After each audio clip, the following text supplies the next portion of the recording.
Bonjour, peuple du Seigneur. Nous sommes là encore ce matin pour nous retrouver ensemble en famille, continuer à nous encourager comme nous avons l'habitude de le faire même. Mon âme bénit le Seigneur, mon âme magnifie sa présence, mon âme élève son nom. Lui qui est le Dieu qui nous a fait la grâce au travers de sa miséricorde, ses compassions, sa bonté qui s'est renouvelée ce matin dans nos vies pour nous garder encore en vie. Amen.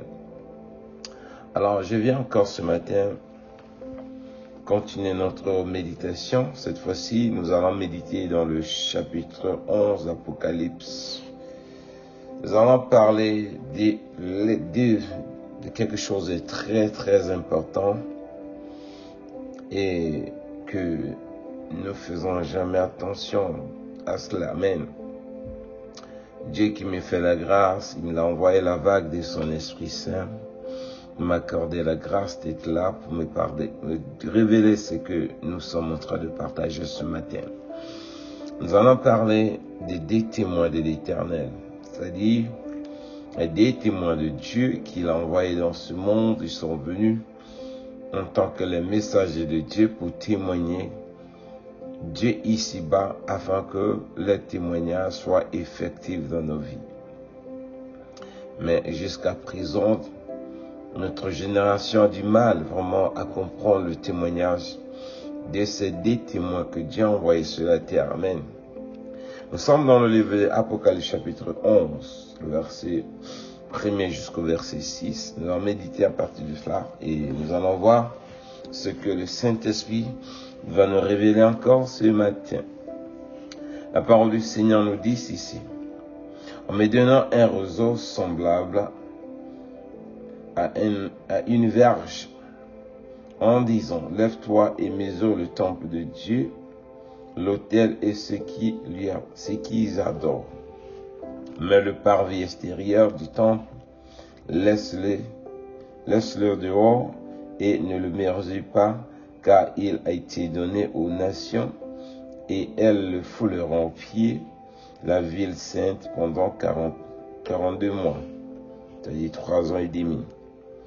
Je donnerai à mes 2 témoins le pouvoir de prophétiser, revêtus de sacs pendant 1200 ans, 1262 jours, c'est-à-dire 42 mois.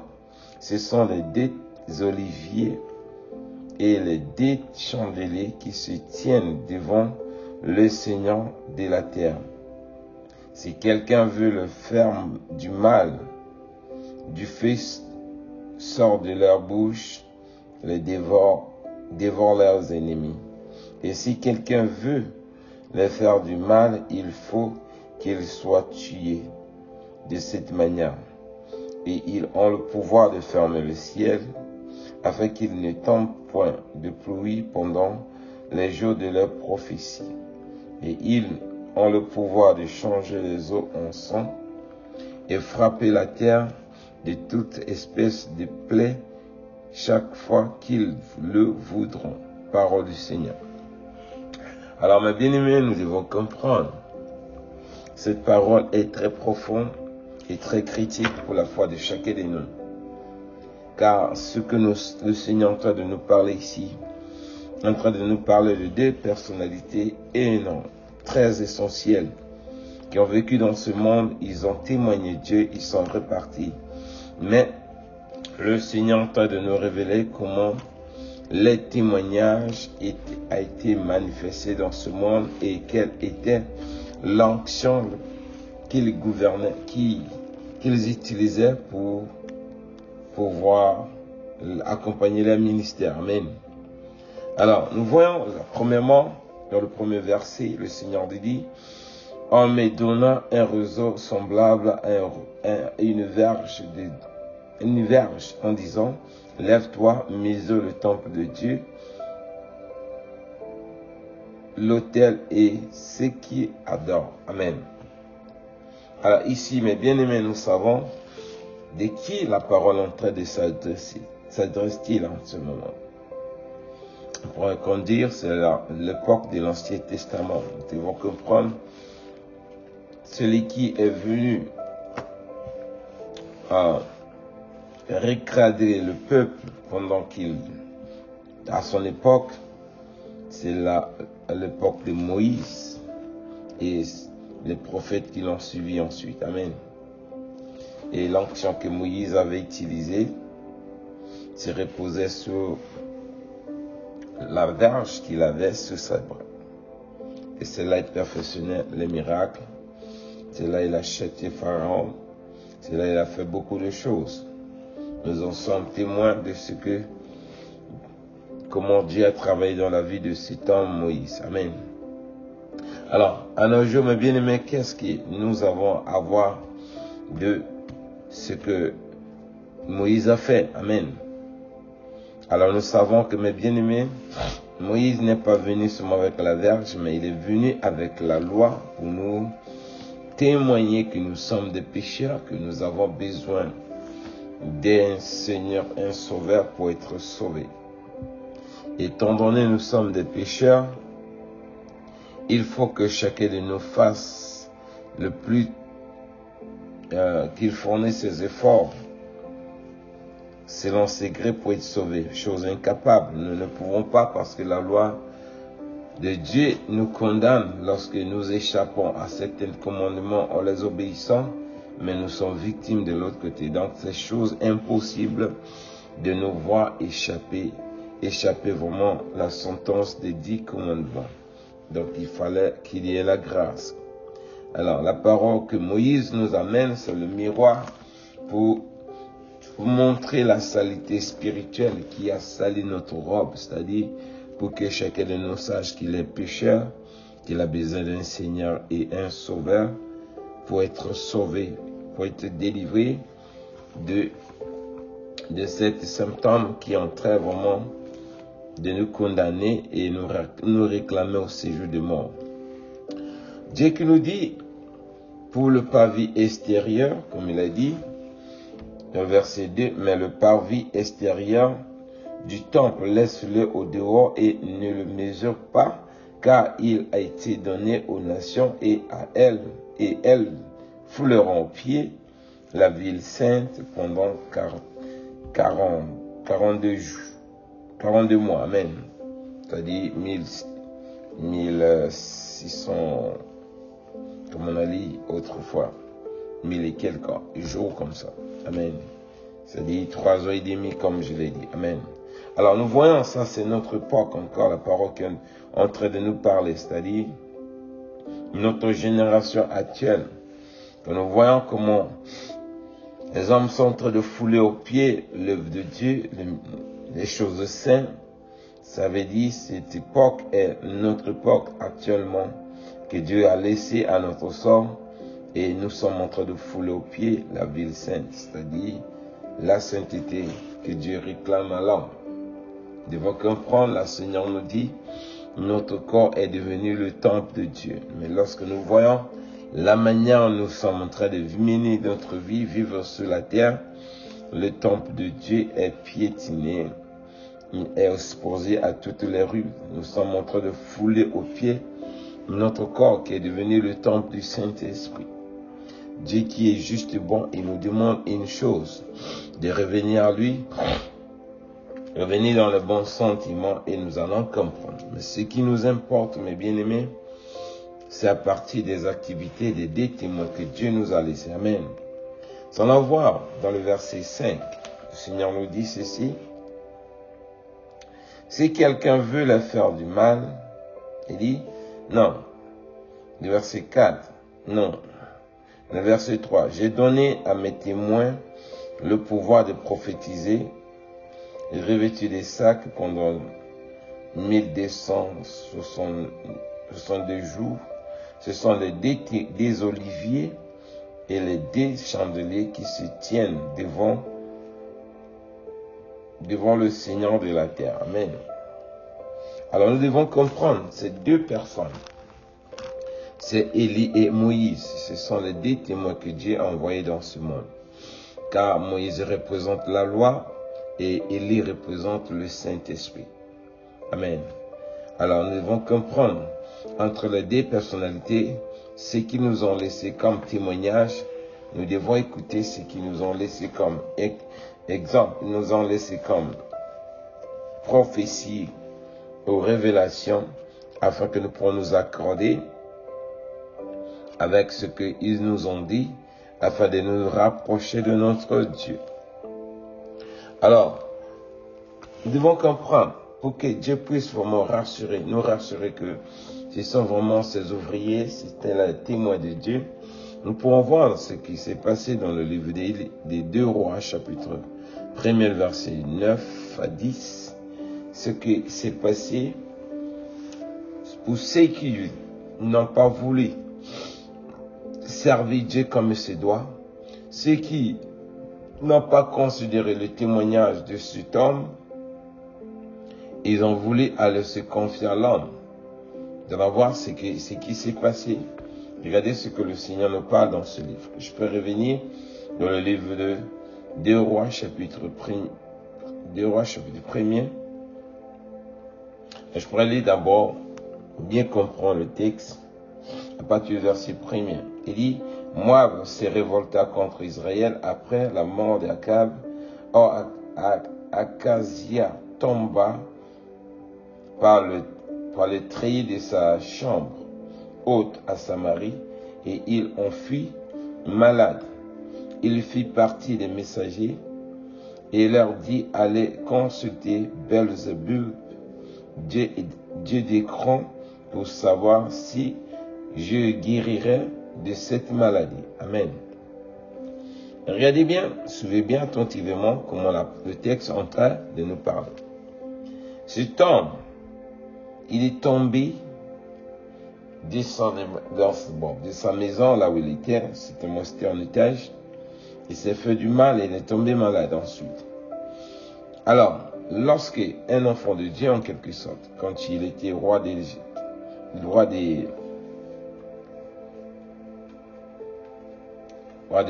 d'Israël à l'époque, alors au lieu de consulter l'Éternel, mais regardez, il va chercher aller se consulter le Dieu d'Écran, c'est-à-dire Belzébul,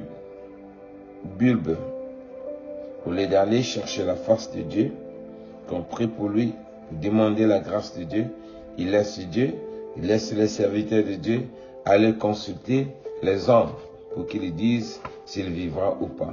C'est comme si les gens qui vont aller consulter, ils ont le pouvoir de lui prolonger la vie ou pas. Alors, à nos jours, mes bien-aimés, nous devons faire attention.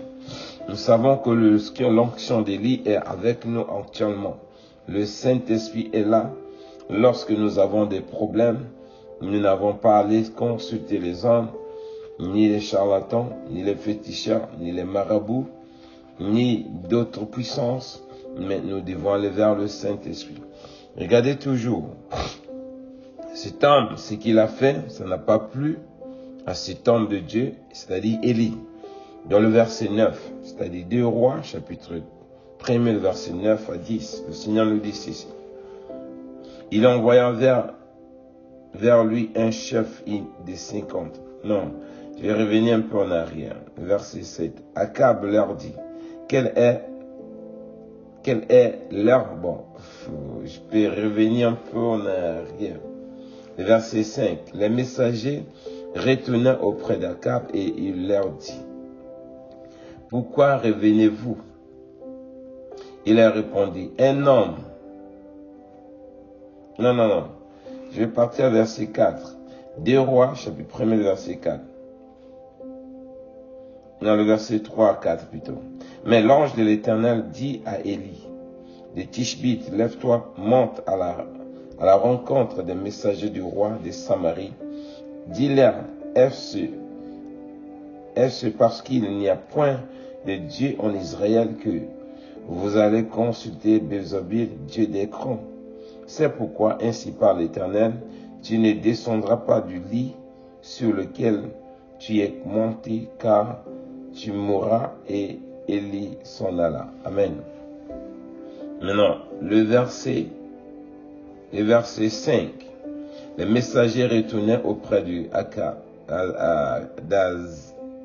d'Azazia et leur dit, pourquoi revenez-vous? Il leur répondit, un homme est monté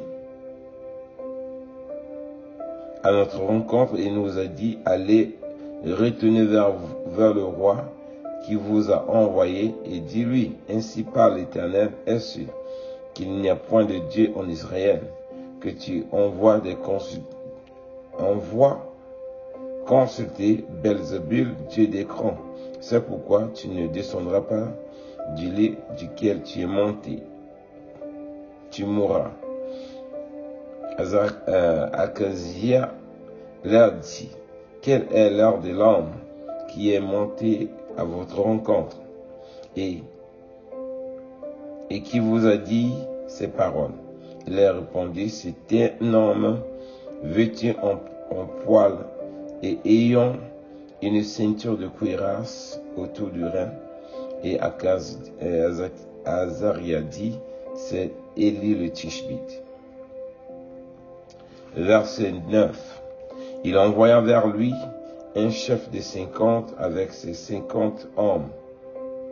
Ce chef monta auprès de lui, qui était assis sur la montagne sur le sommet de la montagne, et lui dit, homme de Dieu, le roi dit, descends. Élie répondit au chef de 50, si je suis un homme de Dieu, que le feu descende du ciel et te consomme, toi et les 50 hommes. Et le feu descendit du ciel, consomma lui et ses 50 hommes. Parole du Seigneur. Alors ici, mes bien-aimés, nous voyons comment Dieu a pu opérer des prodiges dans la vie de cet homme Élie. Amen. Alors que cet homme, le roi d'Israël à l'époque, qui était malade, au lieu de consulter l'Éternel, et il va se confier aux hommes, on le voit les charlatans, les marabouts et autres qui vont lui dire qui était le sort de sa maladie, s'il allait s'en sortir ou pas. Alors Dieu, qui voyait que l'Israël c'est son pays, c'est son peuple, pourquoi cet homme qui est à la tête d'Israël, il va avoir l'audace d'aller consulter premièrement le Dieu d'écran, alors que c'est l'Éternel qui est le Dieu d'Israël. Alors voilà comment l'homme de Dieu va déclarer l'onction du Saint-Esprit, va descendre par le feu consommer les messagers du roi. Vous voyez, comme nous disons, mes bien-aimés, lorsque nous servons Dieu en vérité en esprit, lorsque nous sommes tourmentés par des esprits, lorsque le diable en veut à nos vies, ce que nous sommes capables de faire au royaume des ténèbres, le feu descendit carrément du ciel, ça consommait les 50 personnes, c'est-à-dire les 51 personnes qui étaient venues comme messagers pour chercher à prendre Élie en force. Alors c'est pour dire, mes bien-aimés, nous avons un Dieu qui est vivant. Quoi qu'il arrive, si nous avons des problèmes, croyons, allons consulter Dieu, n'allons pas consulter les hommes, parce que l'homme ne va rien te faire. Il va te dire ton problème, mais il n'aura pas la solution à ton problème. Celui qui a la solution à notre problème, c'est notre Dieu. Pourquoi? Parce qu'il est le véritable Dieu très haut. On pourra aller encore dans le livre d'un roi, chapitre 17, le verset 1 à 4. Le Seigneur nous dit ceci. Il est le Tishbite, l'un des habitants de Galade, dit à Akab, Éternel est vivant, le Dieu d'Israël dont je suis le serviteur, il n'y aura ces derniers-ci ni rosée ni pluie, sinon à ma parole. Et la parole de l'Éternel,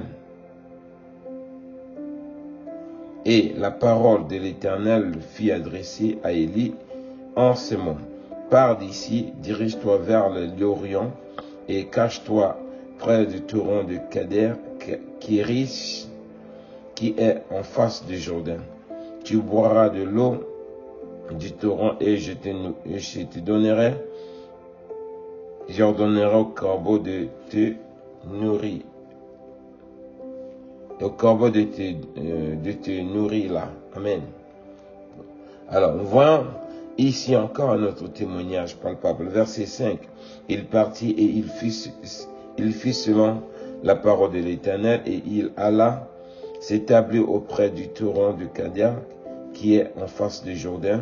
Les corbeaux lui apportaient du pain et de la viande le matin et le pain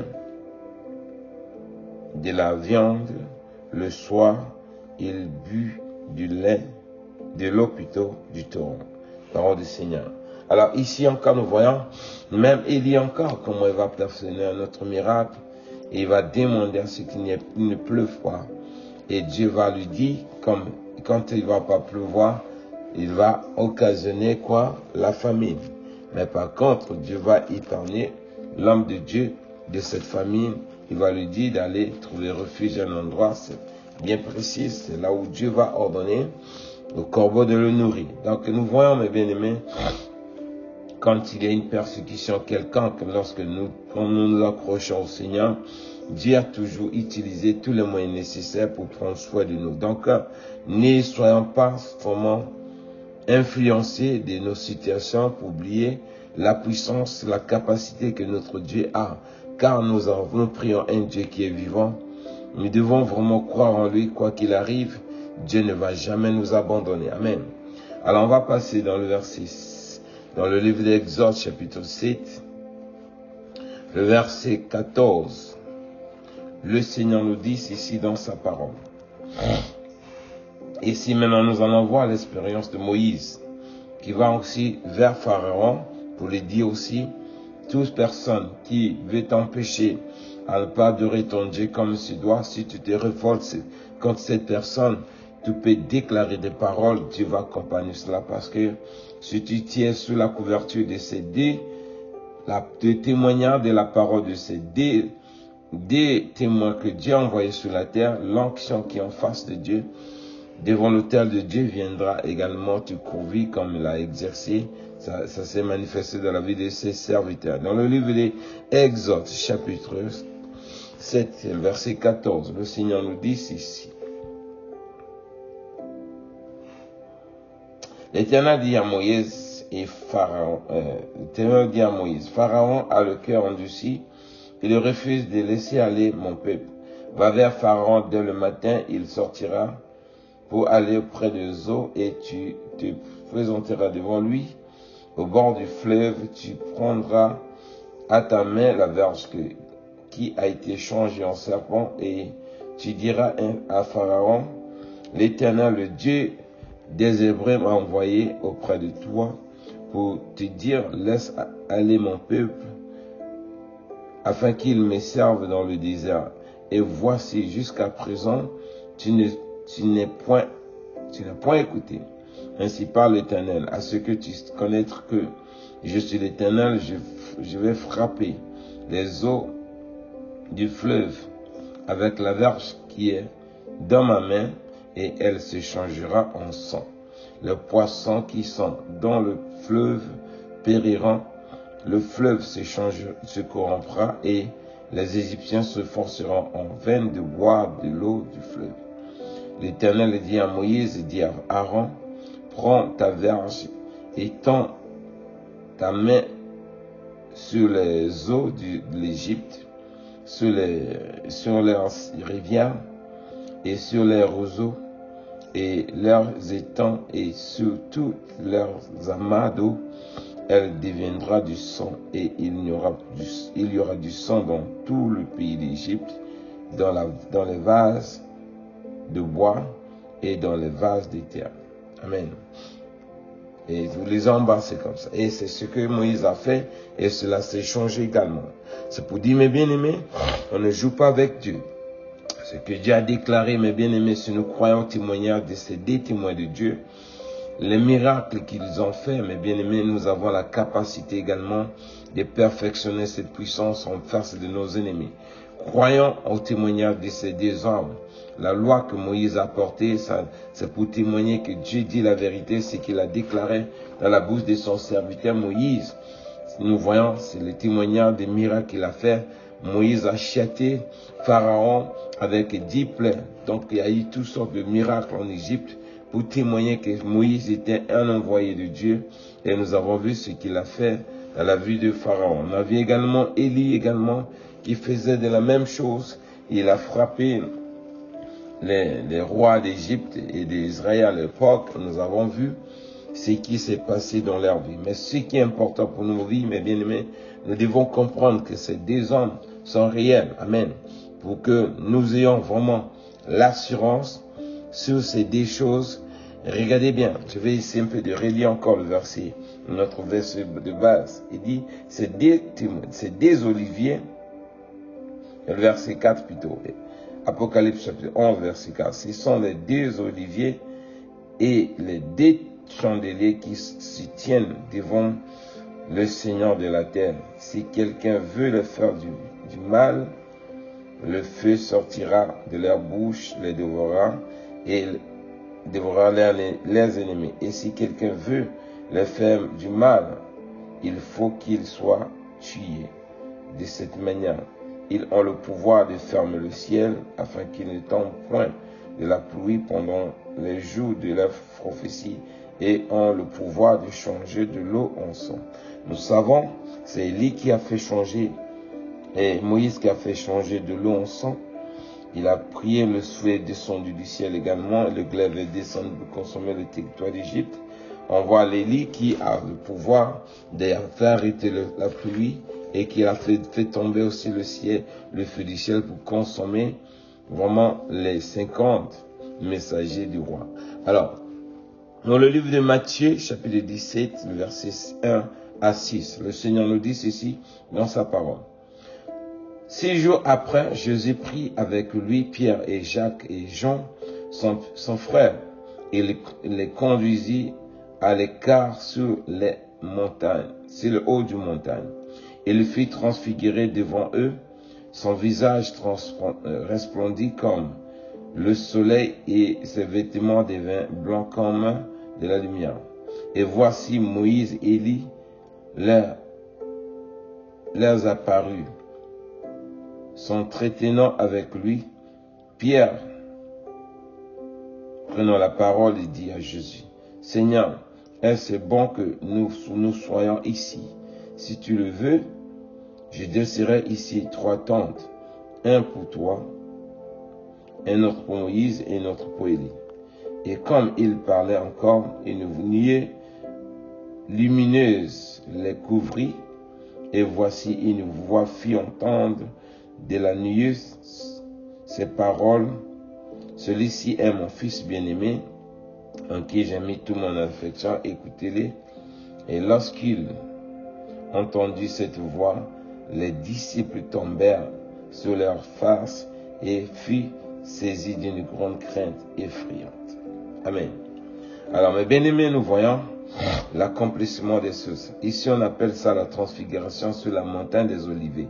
C'est comme ça on appelle ça dans d'autres versions bibliques. Alors ici, nous voyons les deux personnes qui viennent apparaître, alors que pendant ce temps, l'époque était passée, mais ils vont revenir apparaître pendant l'époque de Jésus-Christ pour témoigner que c'était vraiment ces deux messagers que Dieu a vraiment choisi. Il a oint par son Esprit Saint afin qu'ils soient des témoins dans ce qui nous ont annoncé, mes bien-aimés. Nous devons l'écouter et adorer. Si nous n'écouterons pas les paroles, mes bien-aimés, chacun de nous aura lui-même à rendre compte à son Créateur. Sinon, c'est un peu un message, disons le passage informel qu'on avait ce matin à partager à propos de ces deux personnes si importantes que Dieu a envoyées sur la terre pour nous donner le témoignage de son existence et que les paroles qu'ils nous ont données, les enseignements qu'ils nous ont laissés, prenons cela à cœur. Et si nous les prenons à cœur, mes bien-aimés, ça nous protège car il y a la puissance de Dieu sur le témoignage de ce qu'ils nous ont laissé comme parole. Si nous croyons à cette parole, les miracles, les prodiges que ces hommes ont perfectionnés, par le bien du Saint-Esprit, nous aurons aussi le canal. Par le canal du Saint-Esprit, nous aurons aussi le pouvoir de le faire, si nous avons la foi et si nous ne doutons pas. Donc, c'est un peu ce qu'on avait à partager ce matin. Que Dieu nous bénisse, que Dieu nous protège. Shalom, shalom. On se retrouve prochaine fois par la grâce de Dieu. Bye.